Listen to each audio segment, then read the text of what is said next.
Hi ladies, Angela here from Angela Simpson Functional Medicine. Thank you so much for watching me. If you haven't already, please make sure you give me a thumbs up on my YouTube channel, Angela Simpson Functional Medicine. Likewise, if you are watching this in Instagram or TikTok. And also, if you haven't already, please look to check out my Facebook group, Functional Medicine for Hormonal Imbalances. It's an awesome group of females, typically over the age of 35 or 40, that are looking to understand the root causes of where their hormone imbalance symptoms are coming from so that they can start to feel like the best version of themselves again.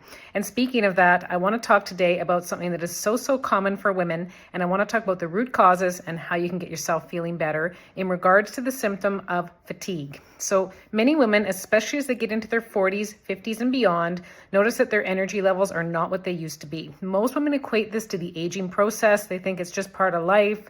They've got a lot on the go. They're not really meant to be having that optimal energy like they used to in their late teens, early 20s, possibly into their early 30s. So what I want to let you know about this is it's a myth. You actually can have good energy even in your 40s and 50s and beyond as a female. Many women that I work with, once they regain and rebalance all areas of their health and wellness, they have more energy in their 40s and 50s than they did in their 20s and early to mid 30s. So this can be you as well. But the key is to get to the root cause of where this low energy is coming from.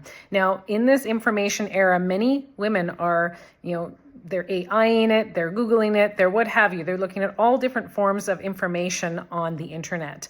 And often what women are coming up with in regards to the chronic fatigue that they're feeling in this age bracket is that it has to do with your declining sex hormones. Estrogen, progesterone as females are our primary sex hormones, followed by testosterone. And then we have some other circulating hormones that are very important for us in our energy levels as well, including insulin and including cortisol and including the thyroid hormones. So there definitely has to be balance in all of these areas of our health to help us feel energized.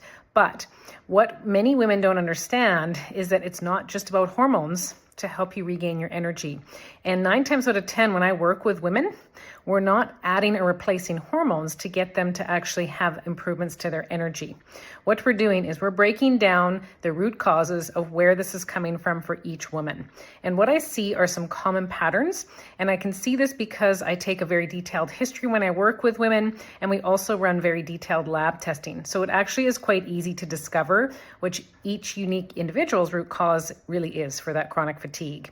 And 9 times out of 10, this imbalance comes from imbalances in our gut health. And you may ask, why? How is that possible? How is my gut related to my fatigue, especially if I'm a woman transitioning towards perimenopause and menopause? Isn't it my hormones that are causing the fatigue?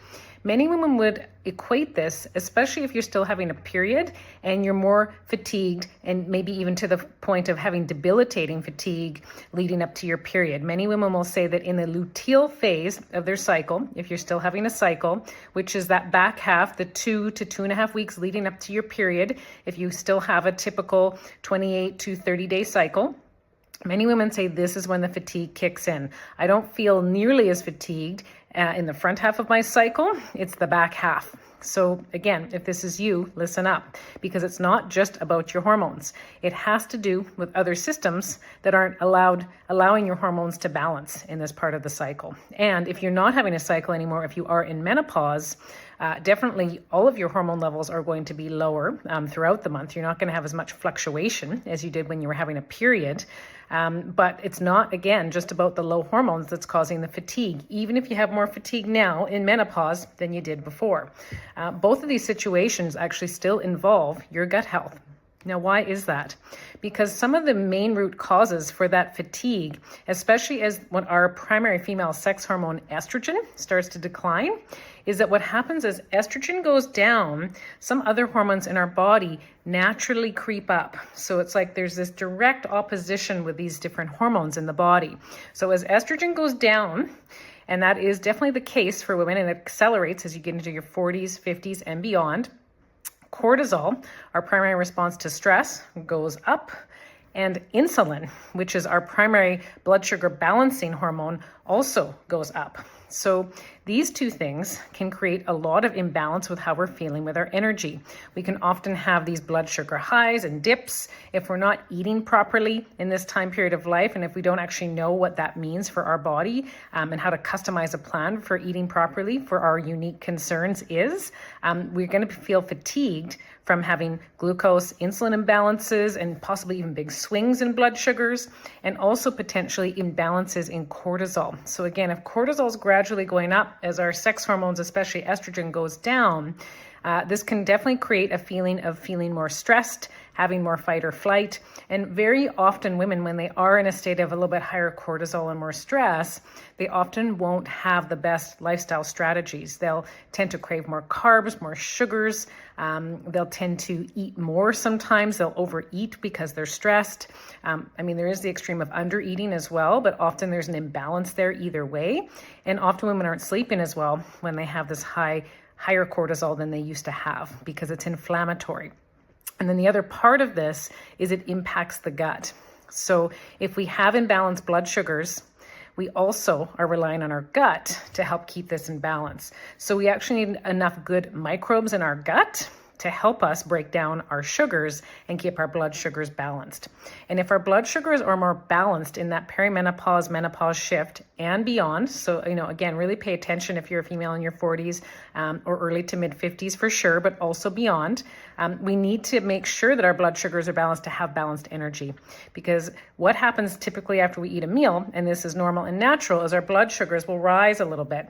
But for women that don't have balance in their gut microbiome, what happens is after they eat a meal, if they don't have enough good bacteria to basically metabolize and break down those sugars so that the cells can use some of that sugar for fuel, but then there is elimination that happens as well. That's what helps to keep the blood sugars balanced and helps us to use some of those beneficial carbohydrates to produce energy.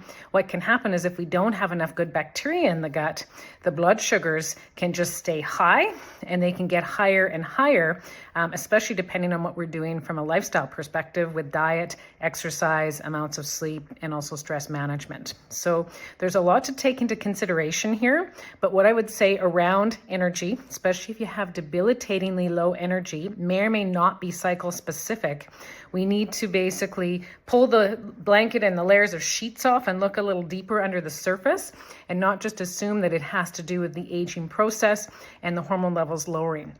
Many women can have as good, if not better, energy in this time of life if they learn how to balance their blood sugars through balancing their gut microbiome. And in turn, this can also help us to balance cortisol. So some things to keep in mind. And if you want to learn how you could create customization around this strategy, it's absolutely essential that you run labs to learn where the balance is. So this is where a functional medicine practitioner such as myself can come in and help you.